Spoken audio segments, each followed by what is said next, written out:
Welcome, members and visitors. I'm Hazal Gökmen, and I'm honored to serve on your Board of Trustees. Every Sunday, we gather here to commit an act of rebellion. Our rebellion is that by our presence, we say, "You are important, and I care about you." We rebel against the myth that each person is an island. We rebel against the wisdom that commitment to community is dead. We show up, greet one another, and take part in service so that our hearts and our minds can be renewed. We take part so that our spirit and service is strong and generous, and our impact goes beyond the walls of this church. And if you're new here, extra special welcome to you, and we hope you come back more. If you want more information, you can reach out to membership@richmonduu.org. We appreciate your presence and our invitation to join this rebellion we call community. Also, I would like you to check out our YouTube page where you can look at some previous services. You can find us at First Unitarian Universalist Church of Richmond. Also, you can visit our website at richmonduu.org.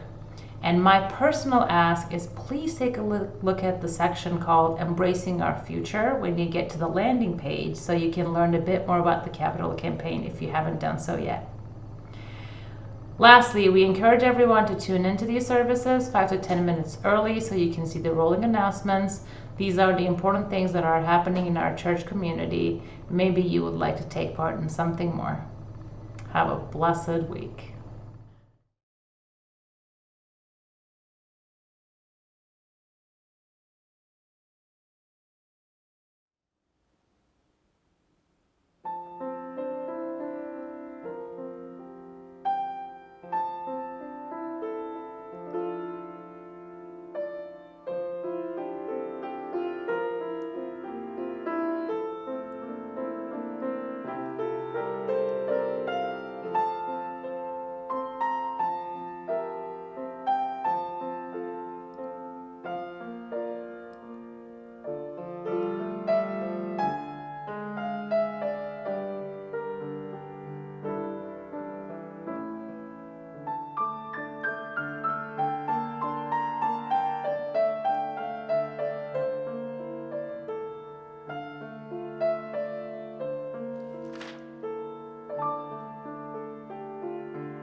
Spirit of life, we come together to worship, longing for tenderness because this world can be hard. We come longing for light, because our lives are crowded with shadows. We come desperately needing direction. So quiet our minds, still our hearts, for your living ways are all we seek. Strengthen our lives, inspire our spirits, and your living waters flow endless grace. Fill us this morning with your peace. Your spirit is our peace and our path. Come, let us worship together.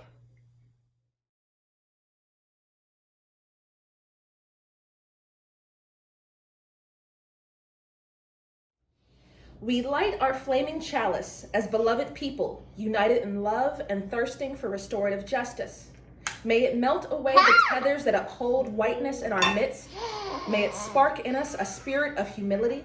May it ignite in us radical love that transforms our energy into purposeful action. This chalice is audacious hope. This chalice shines a light on our shared past, signaling our intention to listen deeply, reflect wisely, and move boldly toward our highest ideals.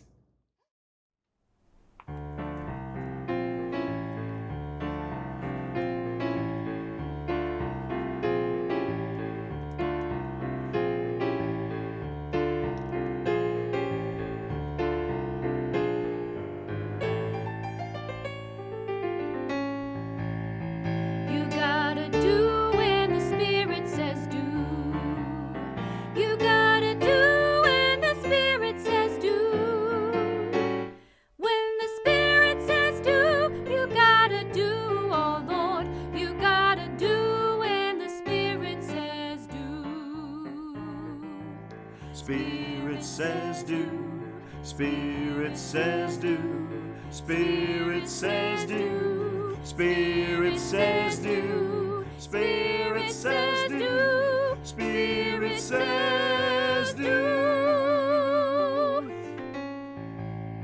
You got to pray when the Spirit says pray. You got to pray when the Spirit says pray. When the Spirit says pray, you got to pray. Oh Lord, you got to pray when the Spirit says pray. Spirit says pray, Spirit says pray, Spirit says pray, Spirit says pray, Spirit says pray, Spirit says pray.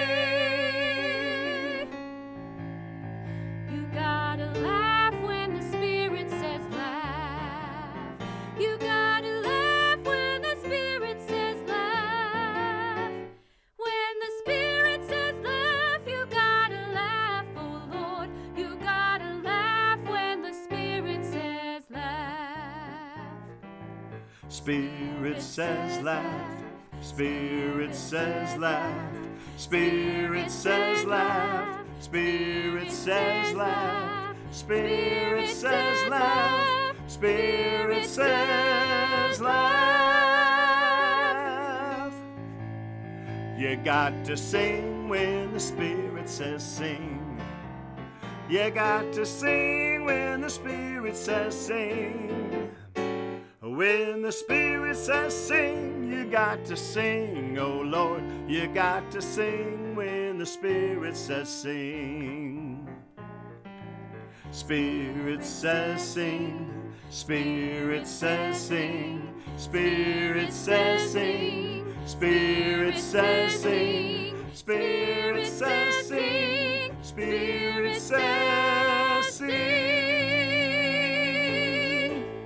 Spirit says sing.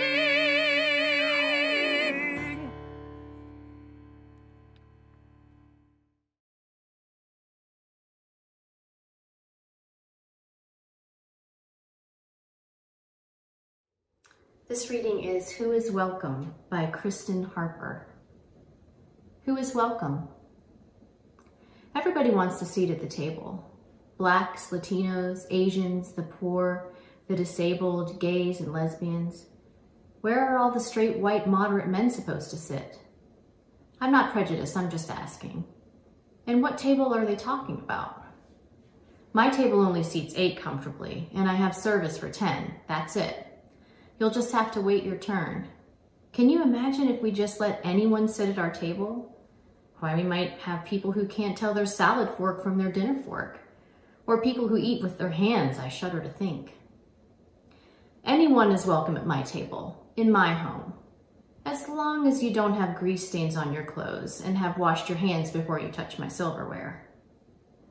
Everyone is welcome at my table, as long as you don't try to proselytize me to your religion or your politics. And don't get upset when I question yours. After all, it wasn't my faith that taught me to eat Jesus and drink his blood. Come on in, I say. But don't make fun of my Pan-African sculpture and paintings mixed with chintzy curio precious moments figurines. If you don't dress up, and you don't have every hair in place, and you don't smell too fresh, you are welcome. But don't sit on the good leather or the new futon cover. Here, let me get you a towel. I'm told the outside shower works very well. Everyone is welcome at my table as long as you sit still and don't wiggle or interrupt the grown-up conversations. Children should be seen and not heard, but they should be dressed up in bows and satin so they can entertain us. Don't worry if they aren't talented. It only reflects on your upbringing, not mine. Truth is, I don't really have the room for you. Maybe next time.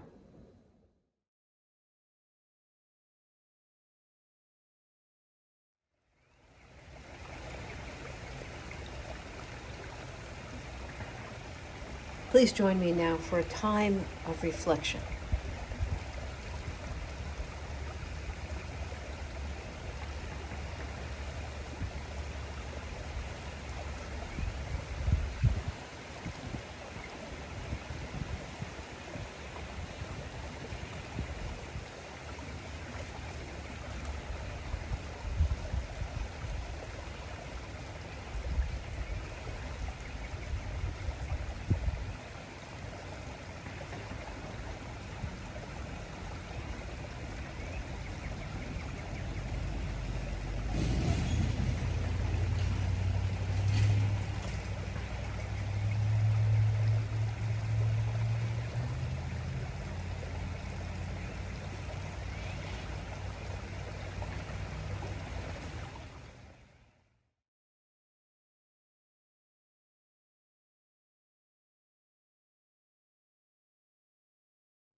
Will you join me now in a time of prayer?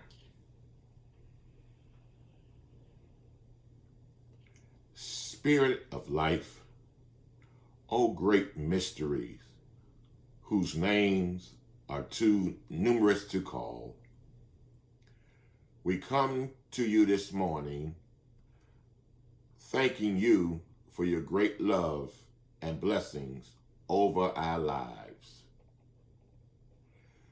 We ask for guidance so that we may walk fully in your blessings and goodness today.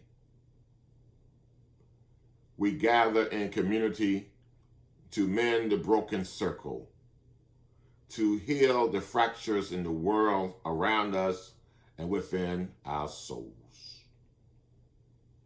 to learn from one another the ways of being fully alive, to transform parts of ourselves and our world that block our making contacts with our most profound reality and with the deepest, richest, and most sacred dimensions of all other beings. Spirit of life, we long to see as reality a world pulsing with justice and truth.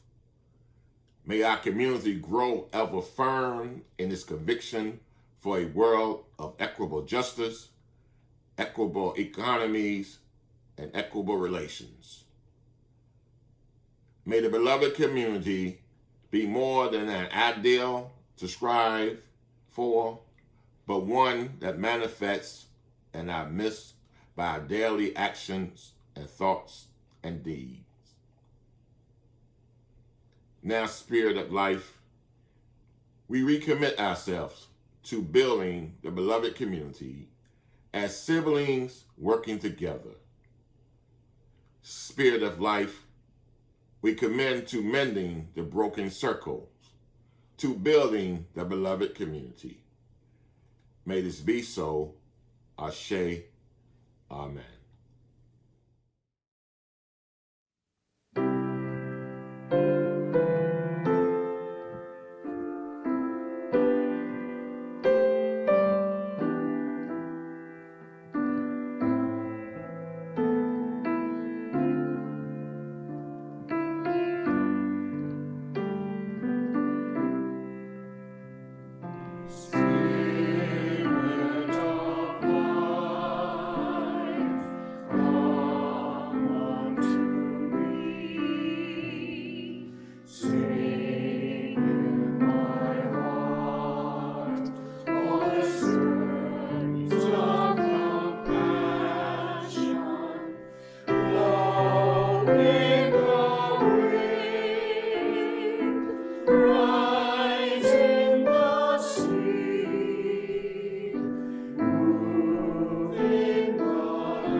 Our Share the Plate recipient this month is the Read Center, READ. Read Center's mission is to help adults with low-level literacy develop basic reading, communication, math, and digital skills so they can fulfill their roles as citizens, workers, and family members. Read Center is a community-based nonprofit organization providing educational opportunities to adults with low-level reading and communication skills for over 38 years. Learning to read as an adult is complex, and the students are often those who have had very limited success in school.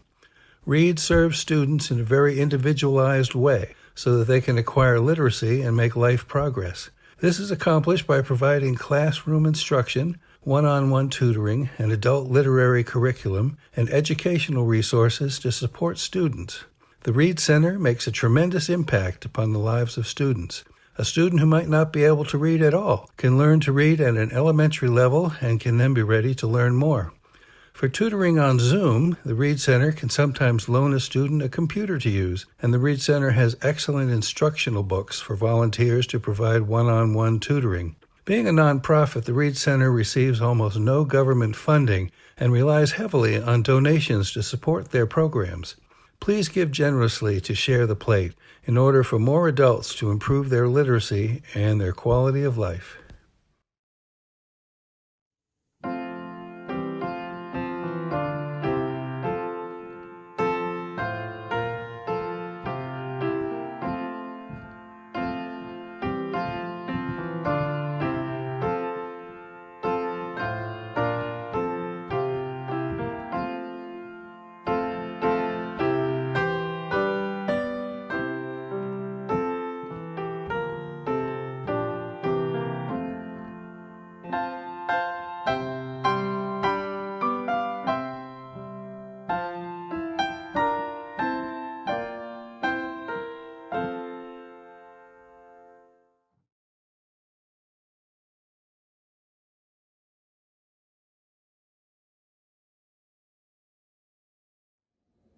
Our Community Knows No Boundaries by Nancy Reed McKee.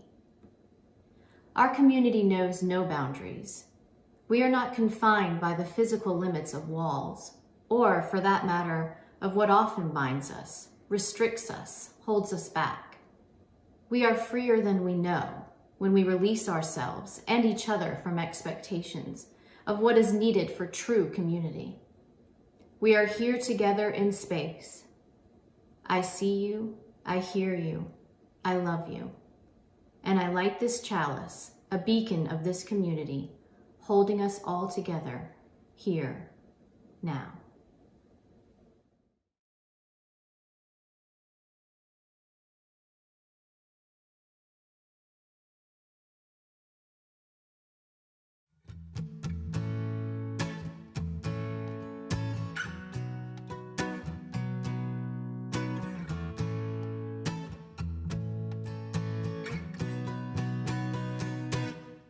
I was born by the river in a little tent, just like that river. I've been running ever since, but it's been a long time coming. But I know change's gonna come. Oh, yes, it will. It's been too hard living, but I'm afraid to die, 'cause I don't know what's up there beyond the sky. It's been a long time coming, but I know change's gonna come. Oh, yes it will. Well, I go to the movie and I go downtown. Somebody's always telling me, don't hang around. But it's been a long time coming, but I know change's gonna come. Oh, yes it will. Then I go, yes I go to see my brother. I say, now brother, won't you help me please? But it winds up knocking me back down my knees.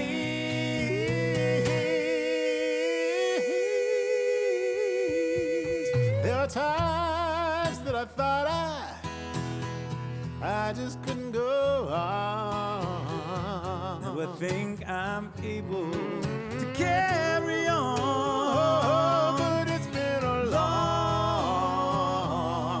time coming, but I know change's gonna come. Oh, yes it will.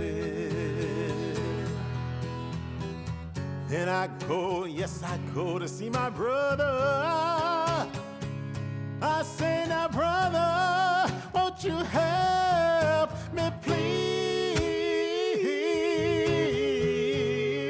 But it winds up knocking me back down my knees.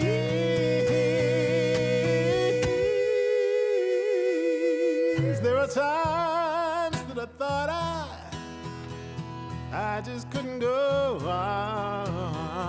Now I think I'm able to carry on. But it's been a long time coming, but I know change's gonna come. Oh, yes it will. Oh, yeah, it's been a long time coming, but I know change's gonna come. Oh, yes it will. Oh, but it's been a long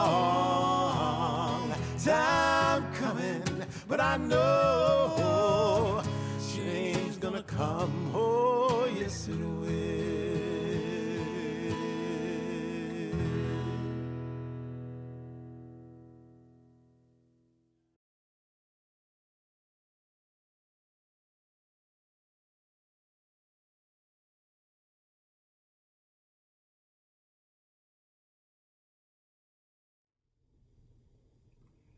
We have all heard the expression, the beloved community.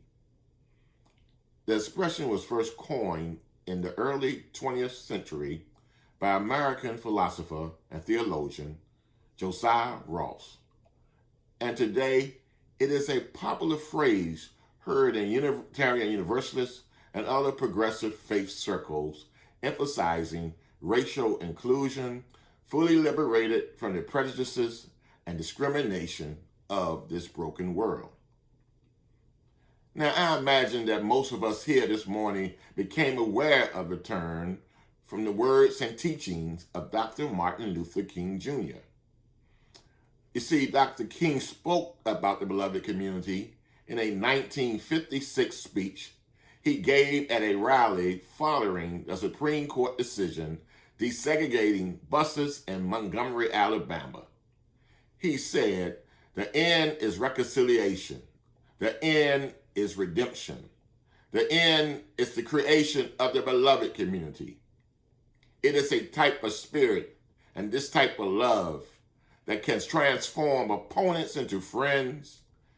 It is this type of goodwill that will transform the deep gloom of old age into exuberant gladness of new age. It is the love which brings about miracles in the hearts of peoples." Friends, Dr. King envisioned the beloved community as a society based on justice, equal opportunity, and most importantly, love of our fellow human beings.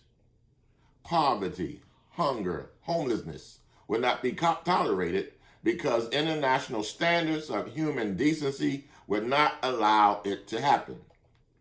Racism of all forms and all forms of discrimination, bigotry, and prejudices will be replaced by an all-inclusive spirit of humanhood. Love and trust will triumph over fear and hatred. Peace and justice will prevail over war and military conflict. Dr. King also believed that the oppressed and other persons of goodwill will have much to say about how slowly or how quickly the beloved community will be actualized. You know, he understood that this ideal would require a radical transformation of values leading to an emphasis on love and justice. And more importantly, Dr. King believed that in the United States, the beloved community would require a radically restructured society. This would mean raising fundamental questions about a capitalistic economic system that favors on the wants of a few above the basic needs of many. And friends, this is true today as it was 60 years ago. Now, despite Dr. King's lofty aspiration, he didn't believe that the realization of the beloved community would just one day automatically come to fruition. Rather, he saw it as a noble ideal that first must be envisioned and then visibly and eternally worked towards achieving the goal. It was his hope that in every succeeding generation, visionary people would commit their lives and resources to achieving such a beloved community. And Dr. King hoped that future generations would continue to work towards building that community. And there are many people in our faith community who have taken the mantle and are working tirelessly to make Dr. King's dreams of the beloved community become a reality. As Unitarian Universalists, we are called to hold urgent and dear our aspirations to building the beloved community with diversity, inclusion, and equity. It is our belief that a more inclusive world is not only possible in some far-off aspirational future, but we have the power and responsibility to live out our values and make a difference in the world right here, right now. The beloved community is the way we work for justice.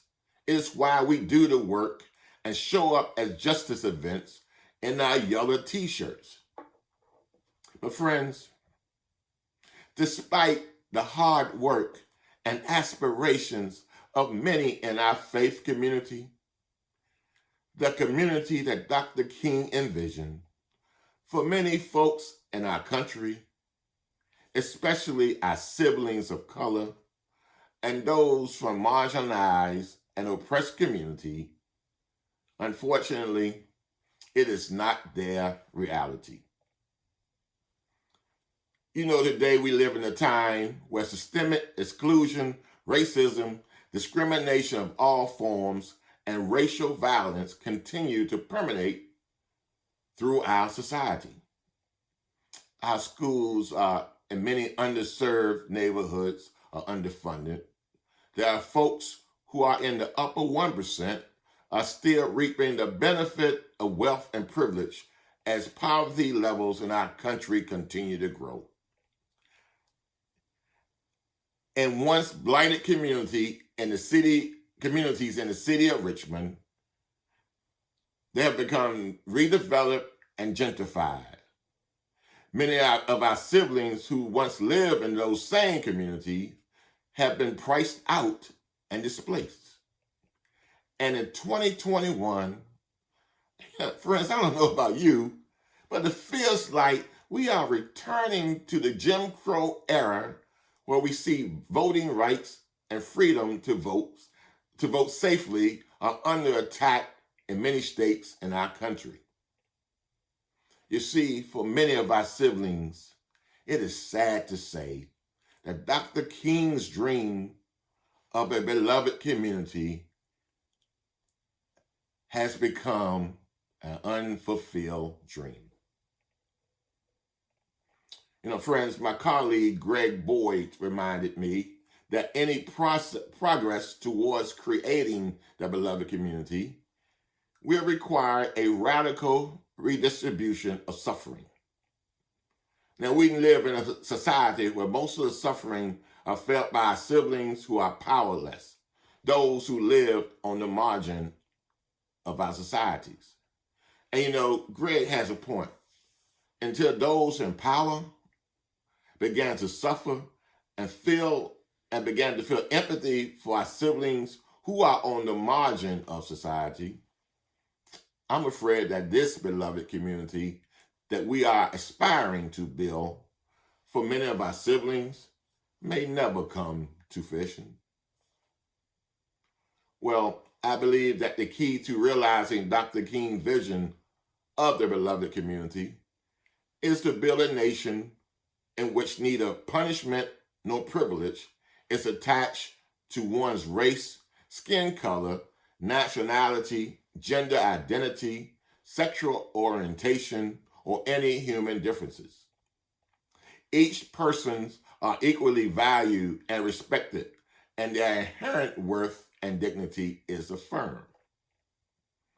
I believe that the beloved community is a society where no neighborhood or school is overwhelmed by poverty, where a young person of color can walk down Broad Street wearing what they want and breathe free of stereotyping by others and unfair profiling by the police.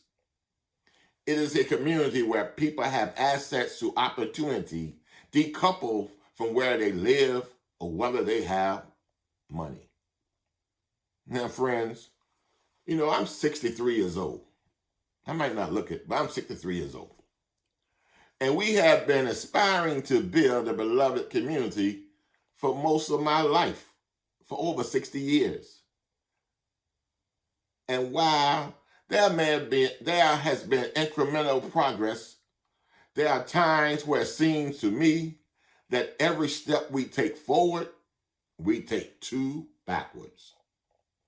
So why do you think, after 60 years, we are still aspiring to build a beloved community instead of living in it? Friends, it is time for us to recast the vision and reimagine what the beloved community could look like in 2021 and beyond. Now, you didn't ask me, but in my humble opinion, we aren't even close to the beloved community that Dr. King envisioned. So now it is a time to think about what a reimagined, beloved community would look like, feel like. Is it even attainable? Now, think about what is required to reimagine the beloved community. It would require us to have a new vision, a new way of thinking, and a bold imagination. A vision where we can imagine a place where the powerful and the powerless can enter into a place of inclusion.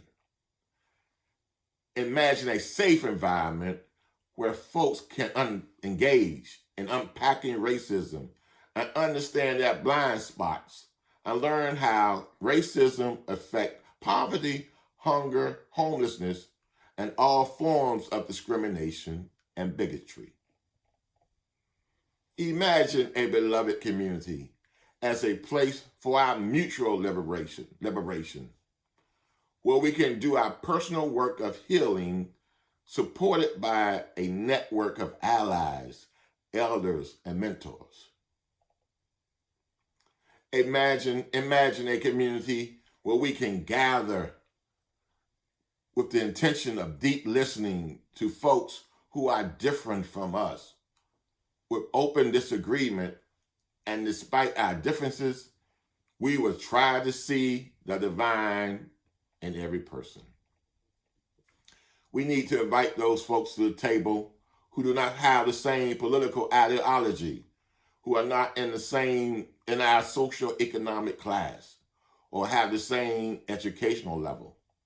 Invite those to the table who do not think like us, or get their news from the same sources as we do. We need to invite those folks to the table. A reimagined beloved community is a place that isn't just an aspiration, a dream, or a hope, but it is a place of economically and socially inclusiveness where all people can share in the earth bounty. In a society in which the social products is shared far more equally than it is in today's world. It is a place where we address the system that causes the underlying economic inequality in our society that affect our siblings who live in Appalachia, as well as our siblings who live in the underserved rural area of Virginia, those who live in Gilpin Court, and all of the other housing projects in Richmond. And we need to address the real economic challenges brought about by generational poverty and address the health crisis emanating from the global pandemic of COVID-19. We also need to close the educational attainment gap between our youth of color and our white youth and create a beloved community in which we all are embraced and no one is discriminated against. The beloved community that I imagine is a place where the phrase welcoming congregation is not just a slogan, but it's a place where we love each other for our uniqueness, despite our differences and through our disagreements. A community where we can find comfort in our common humanity and our constructing new bridges to meet each other when our communication breaks down. This is the community where we stand up for each other. We have each other back. A place where we defend one another and we are in solidarity with each other. A place where there is a space for compassion, forgiveness, and grace for all of us. In the beloved community that I imagine is a place where no one is left out, no one is more powerful than the other, and we all are treated equally and equitably. Now, I don't know about you, but that is the beloved community that I can imagine. But we all know that we cannot have the beloved community until there is transformation, justice, liberation, and love for all. So friends, how can we establish a reimagined beloved community for the 21st century?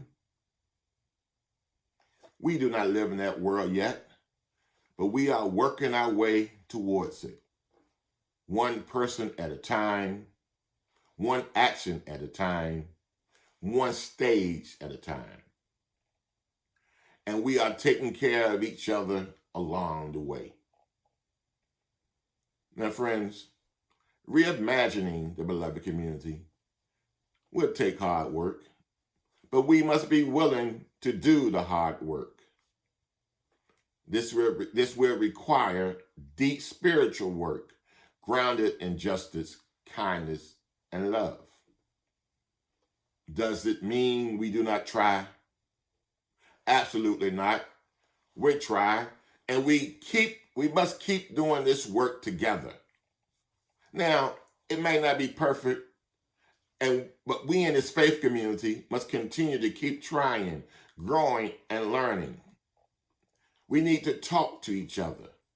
We need to open our ears and minds and listen.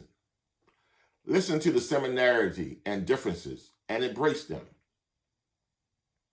You know, Dr. King reminded us over 60 years ago that the beloved community will not just one day automatically come to fruition.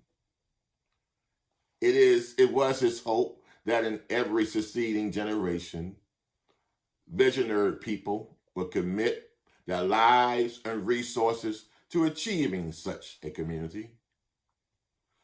You know, a community that's centered on fairness, equity of our fellow human beings.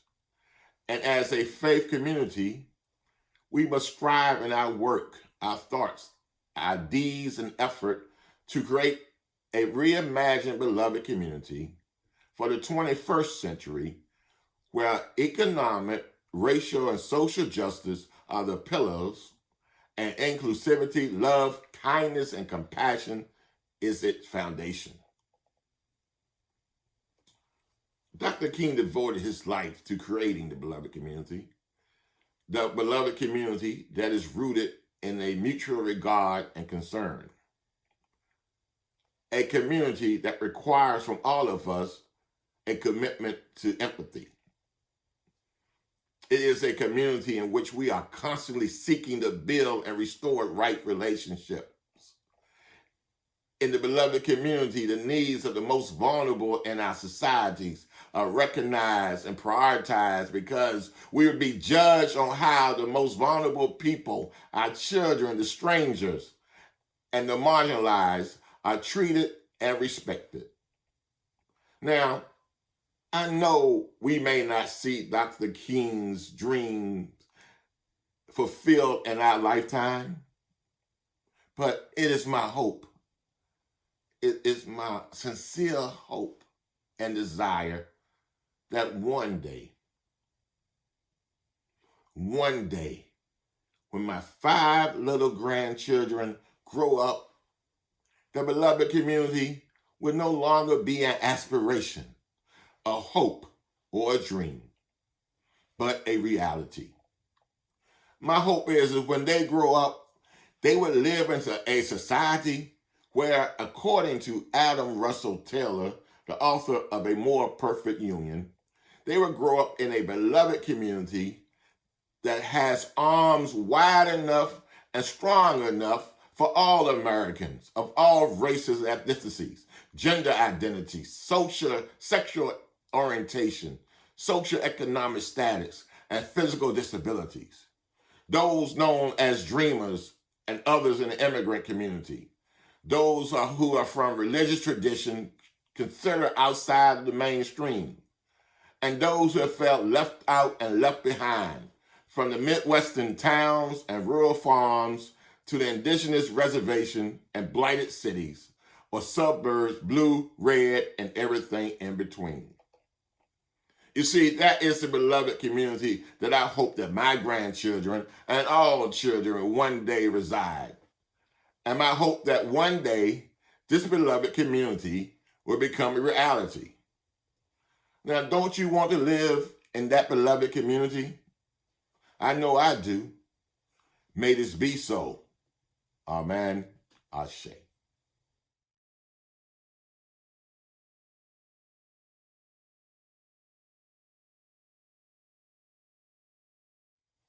My friends, as we end our time together, no matter how frightening the world has become, no matter how frightening individual circumstances of your life may be today or tomorrow, be not afraid, because the warmth of this community, our support for each other, and the memory of the chalice flames shall sustain our hearts and encourage our minds as we engage the blessings of life's challenges and joy.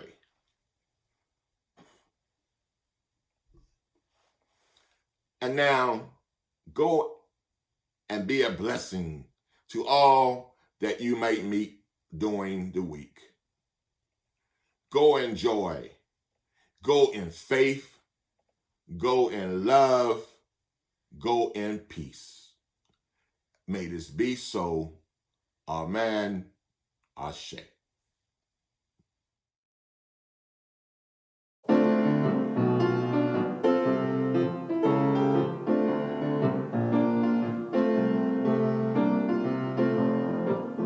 I wish I knew how it would feel to be free.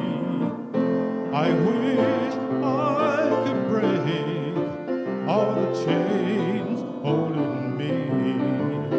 I wish I could say all the things that I should say. Say them loud, say them clear, for the whole round world to hear. Say 'em loud, say 'em clear, for the whole round world to hear. I wish I could share all the love that's in my heart.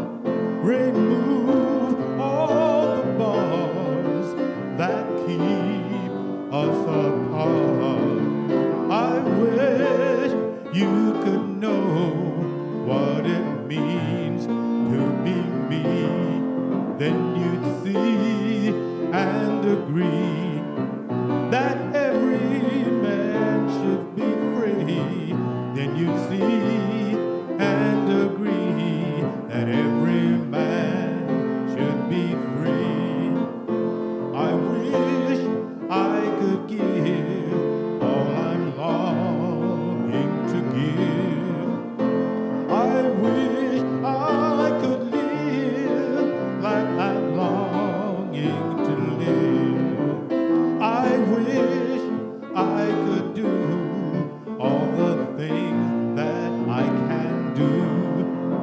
Though I'm way overdue, I'd be starting anew. Though I'm way overdue, I'd be starting